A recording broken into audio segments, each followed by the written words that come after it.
যাতে আমরা হিংসায় বেশি করে জড়াই, ওই জন্য আমাদের ছেলেদের মেয়ের হাত থেকে শিক্ষা কেড়ে নিচ্ছে। আর আমার মায়ের হাতে, আমার বোনের হাতে, আমার পরিবারের মানুষের হাতে 1000-1200 টাকা তুলে দিচ্ছে।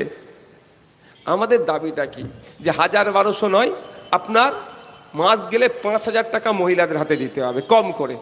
তার পরিবর্তে সরকারকে কিছু কাজ বুঝে নিতে হবে। কিন্তু সাথে সাথে আমরা কি দাবি করছি? আমাদের বাড়ির ছেলেগুলো যে স্কুলে যাচ্ছে, স্কুলে শিক্ষক দরকার। শিক্ষার পরিকাঠামো নাই, পরিকাঠামো ফিরিয়ে নিয়ে আসতে হবে। এই দাবি আমরা করছি। এই জন্যই আমাদের ওপরে এদের এত রাগ যে আইএসএফ এ কথা বলবে কেন।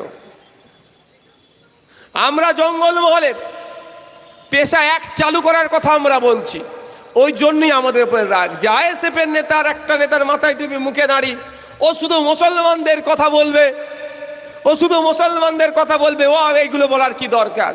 কিন্তু আমি যার 4th জেনারেশন, দেখে ফুরফুরার পীর আবু বকর সিদ্দিক রহমতুল্লাহ নামে চেনে, দাদা হুজুর নামে চেনে।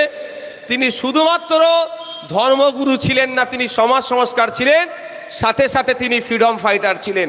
শুধু তাই নয়, সাঁওতাল বিদ্রোহের ইতিহাসটা খুলে দেখবেন, সেই সময় সাঁওতাল জাতির পাশে আমি যার 4র্থ প্রজন্ম, তিনি দাঁড়িয়েছিলেন। তাই তার আমি উত্তরস্বরী হিসাবে আজকেও আমি দলিত, সাঁওতাল, আদিবাসী, মতুয়া, মাহাতো আমি দেখব না।